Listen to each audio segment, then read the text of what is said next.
ଆମର ଏ ଯେଉଁ କାର୍ଯ୍ୟକ୍ରମ ଆରମ୍ଭ ହୋଇଛି ପ୍ରଥମ ସେସନରେ ଗୃହର ନେତା ମାନ୍ୟବର ମୁଖ୍ୟମନ୍ତ୍ରୀ ଶ୍ରୀଯୁକ୍ତ ମୋହନ ଚରଣ ମାଝୀ ତାଙ୍କର ବକ୍ତବ୍ୟ ରଖିଲେ ଏବଂ ସେଇଭଳି ଭାବେ ବିଧାନସଭାର ମୁଖ୍ୟ ବାଚସ୍ପତି ମହୋଦୟ ତାଙ୍କର ମଧ୍ୟ ବକ୍ତବ୍ୟ ରଖିଲେ ଏବଂ ଅତିଥି ଭାବେ ଆସିଥିବା କେନ୍ଦ୍ରମନ୍ତ୍ରୀ ରିଜୁ ମହୋଦୟ ତାଙ୍କର ମଧ୍ୟ ବକ୍ତବ୍ୟ ରଖିଲେ। ଦ୍ୱିତୀୟ ସେସନରୁ ଆରମ୍ଭ ହେବ। ମୁଁ ଭାବୁଛି ଯେଉଁମାନେ ନୂତନ ଭାବରେ ବିଧାୟକ ହେଇଛନ୍ତି, ପ୍ରଥମ ଥର ପାଇଁ ବିଧାୟକ ହେଇଛନ୍ତି, ଶାସକ ଦଳ ହୁଅନ୍ତୁ କି ବିରୋଧୀ ଦଳ ହୁଅନ୍ତୁ, ସମସ୍ତଙ୍କର ଶିଖିବାର ଆବଶ୍ୟକତା ଅଛି। ଯାହା ତ ମୁଖ୍ୟମନ୍ତ୍ରୀ କହୁଥିଲେ, ମାନ୍ୟବର ମୁଖ୍ୟମନ୍ତ୍ରୀ ସମସ୍ତେ ଯେଉଁମାନେ 2 ଥର 3 ଥର 5 ଥର ମଧ୍ୟ ଜିତିଛନ୍ତି ସେମାନଙ୍କର ଶିଖିବାର ମଧ୍ୟ ଆବଶ୍ୟକତା ରହିଛି। କିନ୍ତୁ ମୋତେ ଲାଗୁଛି ଆମେ ଯେଉଁମାନେ ପ୍ରଥମ ଥର ଆସିଛୁ ନିହାତି ଭାବେ ଏ ପ୍ରଶିକ୍ଷଣ ବା ଏ ଟ୍ରେନିଂ କ୍ୟାମ୍ପ ଭଳି ୟାକୁ ମଧ୍ୟ ଶିଖିବାର ଆବଶ୍ୟକତା ଅଛି। ବିଧାନସଭାରେ ରାଜ୍ୟର ବିଧି ଏବଂ ବିଧାନ ପ୍ରସ୍ତୁତ ହୋଇଥାଏ। ସାଧାରଣ ଲୋକଙ୍କର ସମସ୍ୟା ଠାରୁ ଆରମ୍ଭ କରି ବଡ଼ ବଡ଼ ସମସ୍ୟା ପର୍ଯ୍ୟନ୍ତ କିଭଳି ଭାବରେ ସମାଧାନର ବାଟ ବାହାରିଥାଏ। ତେଣୁ ଏଭଳି କାର୍ଯ୍ୟକ୍ରମକୁ ମୁଁ ନିଶ୍ଚିତ ଭାବେ ଧନ୍ୟବାଦ ଦେବି ଏବଂ ସ୍ୱାଗତ କରିବି। ଆମ ଭଳି ଯେଉଁମାନେ ପ୍ରଥମ ଥର ବିଧାନସଭାକୁ ଆସିଛୁ ଆମ ପାଇଁ ନିହାତି ଲାଭଦାୟକ ହେବ ଏବଂ ଓଡ଼ିଶା ପାଇଁ ମଧ୍ୟ ଅତ୍ୟନ୍ତ ଫଳପ୍ରଦ।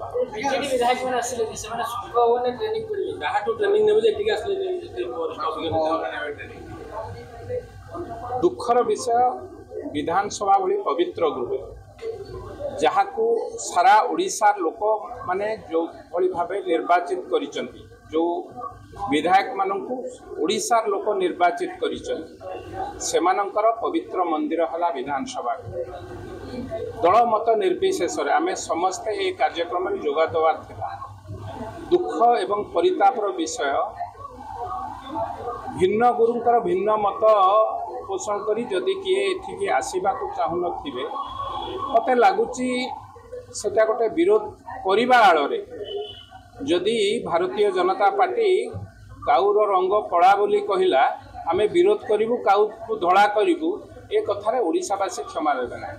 ତେଣୁ ଏଭଳି ଏକ ପବିତ୍ର ଗୃହର ବିଧାନସଭା ଭଳି ଏକ ପବିତ୍ର ଗୃହରେ ଯେଉଁ ପ୍ରସ୍ତୁତି ଚାଲିଛି ଟ୍ରେନିଂ କ୍ୟାମ୍ପ ବା ଆମର ଏ କାର୍ଯ୍ୟକ୍ରମ, ମୁଁ ଭାବୁଛି ସମସ୍ତେ କଂଗ୍ରେସର ଭାଇ ଭଉଣୀମାନେ ହୁଅନ୍ତୁ, ବିଜୁ ଜନତା ଦଳର ଭାଇ ଭଉଣୀମାନେ ହୁଅନ୍ତୁ, ସମସ୍ତେ ଥିଲେ ଆହୁରି ଲାଭପ୍ରଦ ହୋଇଥାନ୍ତା ଏବଂ ରାଜ୍ୟର ମଧ୍ୟ ଲାଭଦାୟକ ହୋଇଥାନ୍ତା।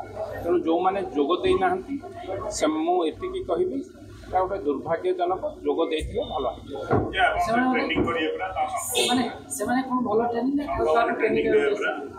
ଆଜ୍ଞା, ମୁଁ ଯେତିକି ଜାଣିଛି ସ୍କୁଲରେ ପାଠ ପଢ଼ା ହୁଏ। ଯଦି ବାହାରେ କିଏ ପାଠ ପଢ଼ିଲେ ସେ ଟ୍ୟୁସନରେ ପାଠ ପଢ଼ିକି ସାର୍ଟିଫିକେଟ୍ ପାଇଯିବେ ବୋଲି ଭାବୁଛନ୍ତି, ଏଇଟା ମୋତେ କାହିଁକି ଠିକ୍ ଲାଗୁନାହିଁ।